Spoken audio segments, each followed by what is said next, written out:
I found your child on the balcony, so I brought her here. In the middle of a freezing winter night, the doorbell rang. When I answered it, a police officer was standing there. I didn't understand what was happening. After all, my only daughter was sleeping beside me. The officer had him with a girl about 5 years old, her lips blue and shivering coldly. "She's not my child. I don't know this girl." I tried to explain, but the officer seemed doubtful, saying he would take her to the hospital. The girl's hair was overgrown and completely unkempt. Her dirty clothes had holes in them and they didn't look like they had been washed. She appeared the same age as my daughter but was very thin. Who is this child? Why was she on my balcony? Little did I know that the turmoil this girl would soon bring into our lives. My name is Janice. I'm a 32-year-old office worker. I lived on the first floor of an apartment that my parents bought for us, with my high school classmate husband and our 5-year-old daughter, Susie. My husband was also a company employee and often traveled for work. Being a good person, he would cover for his colleagues even on his days off, so he was often away. One day, while my husband was on a business trip, my daughter and I were home alone when the doorbell rang. In the middle of a freezing winter night, I wondered who it could be, and looking through the doorbell camera, I saw it was a police officer. I was baffled by this unexpected visitor, but when I opened the door, he said, I found your child on the balcony, so I have brought her here. I had no idea what he meant. Yes, my daughter is sleeping inside the house. What? The officer's eyes went wide, but I was the one who was really shocked. How had that girl gotten onto the balcony while I was asleep? I hadn't heard a thing. The officer had with him a girl about 5 years old, her lips blue and shivering uncontrollably. It had been so cold that it seemed like it might even snow, so it was no wonder. She's not my child. I don't know this girl. The officer seemed skeptical even after what I said, but he stated, I'm taking her to the hospital now. The girl looked so cold and pitiful that I brought a warm blanket from the back of the room and wrapped her in it. Her hands were like ice, so young, yet holding back tears and biting her lips without making a sound. Her hair was messy and her collar stained. Hole-ridden clothes showed no signs of having been washed. She looked incredibly thin and pale, as if she was malnourished. Who is this child? Why was she on my balcony? I couldn't help but wonder, and my heart ached thinking about a girl the same age as my daughter in such pain. I couldn't sleep much that night, worried about her. And morning came, that's when I got a call from my husband. Anything unusual happened while I was on my business trip? Well, yes, a strange girl was on our balcony. The police took her and they're taking her to the hospital. I was so surprised. Why didn't you take care of her yourself? What? But she's a stranger. What could I do? You're a mother too. You should have taken care of that little girl instead of handing her over to the police. Isn't it sad? I was baffled by my husband's sudden anger. Why did he know the girl was young? We hadn't even talked about that. I questioned him, but his answer was lacking in clarity. No, actually, she's the daughter of an acquaintance of mine. Her mother's gone, and I feel sorry for her, so I brought her yesterday. I thought you would take care of her. What? You weren't on a business trip? You need to explain the situation clearly. My husband apologized, but I couldn't believe that he had left such a small child on the balcony on such a cold day. Even if he had dressed her warmly, she could have easily frozen to death. So, what are you doing and where are you now?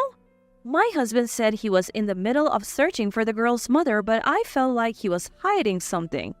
Later on, after returning from his business trip, my husband gave some explanation, picked up the girl from the police, and shockingly left her with me. Did you find her mother? What about her father? No, I haven't found them yet. The father, I don't know. So, who's the acquaintance you mentioned? Well, that's just a casual acquaintance. Let's leave it at that. I'm going on another business trip soon. Wait a minute, what about this girl? My husband ignored my plea to stay and left, leaving the girl behind. I felt something was off about my husband's behavior, so I searched through his belongings and found something in the inner pocket of his suit. Shocked by the content, I quickly called my husband, but I couldn't get through to him. Suddenly, I noticed my daughter Susie and the little girl looking up at me anxiously. What's your name? Ashley? Ashley nervously answered in a small voice, told me she was the same age as my daughter, 5 years old.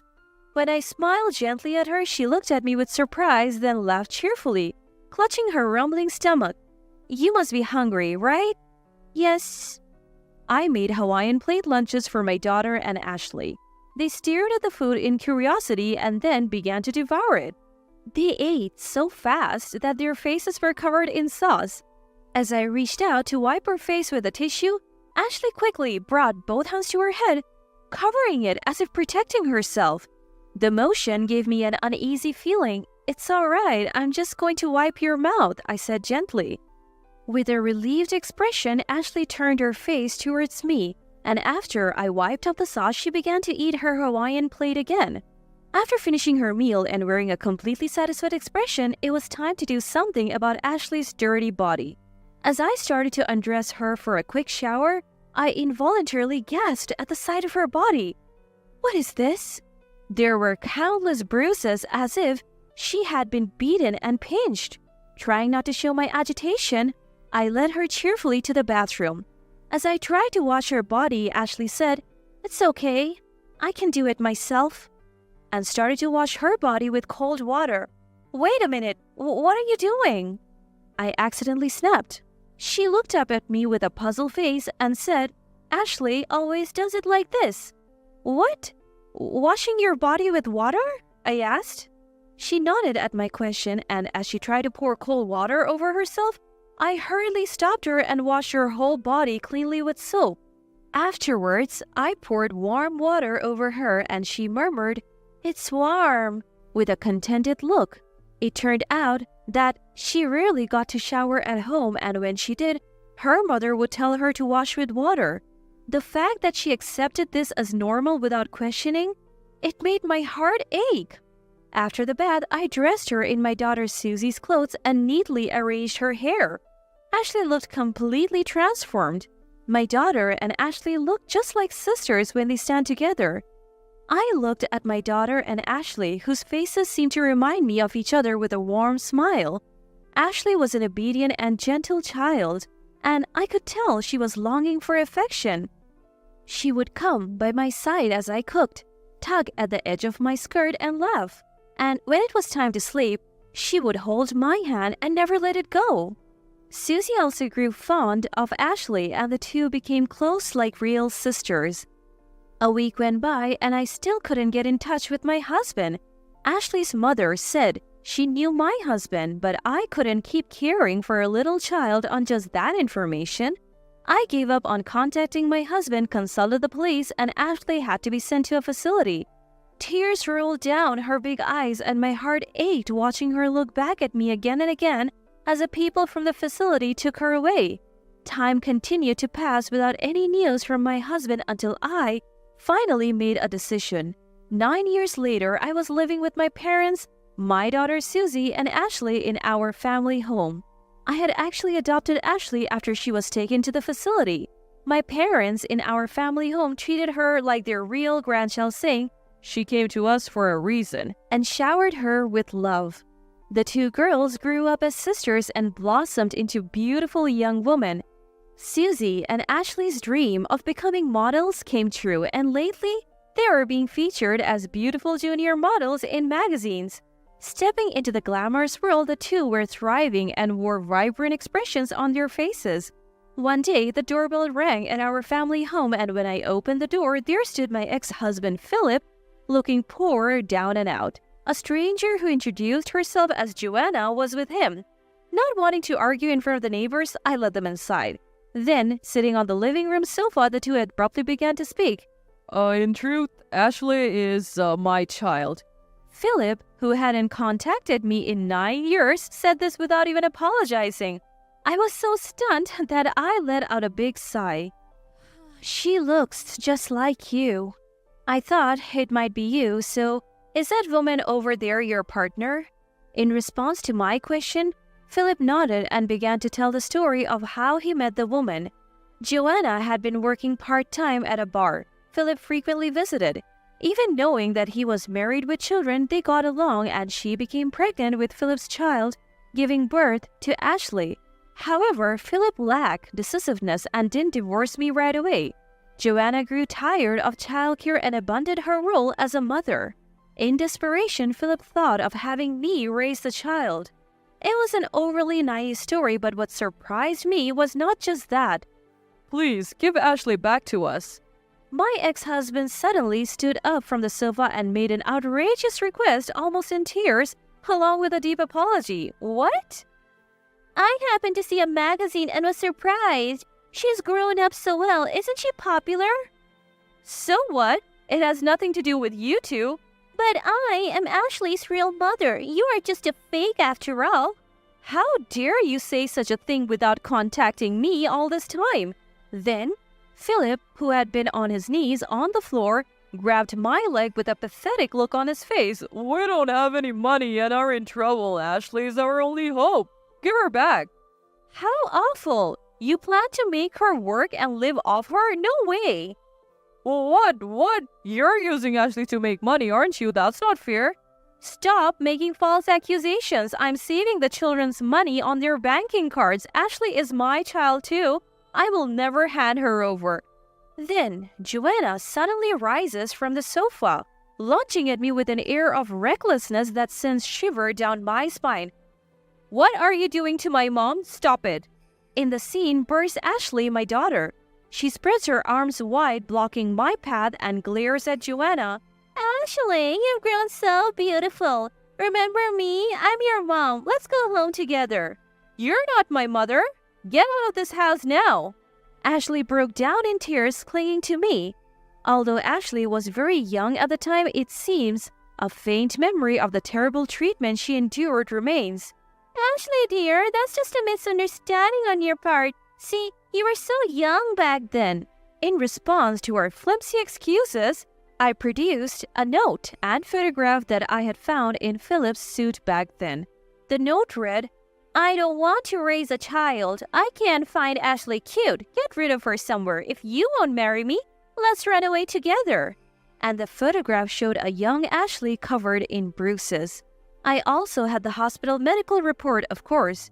Do you still claim to be her parents after seeing this? That's... You wanted to dump a child you didn't want to raise on me, didn't you? You made this precious child suffer such horrors. That was all Philip's doing. I didn't know anything about it. I was too young to raise a child. It was inevitable. But anyway, I'll take Ashley back now. Unfortunately, that's not going to happen. I have legally adopted Ashley, so I am her parent. Oh, what? That has to be a lie. The mention of the law quickly deflated Joanna's momentum. However, Philip seemed to not have given up yet. So, if that's the case, I'll break up with Joanna and let's start over. Susie and Ashley are my children. We'll just go back to being husband and wife, so there won't be any problem, will there? What? What are you saying? You just want things to go your way? Like I will let that happen? Listening to their exchange, I was dumbfounded, then angry. I don't want to have anything to do with these people, not even for a moment. I have more bad news for you, Philip. You and I are no longer married. What? 3 years after you went missing, I filed a lawsuit and was granted a divorce. Hey, what are you doing on your own? Just as Philip was about to grab me, the sound of a police car approached. My parents had called the police after seeing Joanna's aggressive behavior. Well, the police are here now, so please don't come to our house again. No way, please forgive me. I'll give up on Ashley, but at least lend me some money. Philip put on a disgraceful show to the very end. Afterwards, he and Joanna were dragged away by the police. I plan to make sure Philip pays the alimony and child support in full. The two of them, cut off even from friends and family, will likely continue to struggle. Though there's been much turmoil, the little girl who once trembled in fear has grown splendidly. I will live happily with my parents and 2 loving daughters, looking forward to the future they speak of so full of dreams.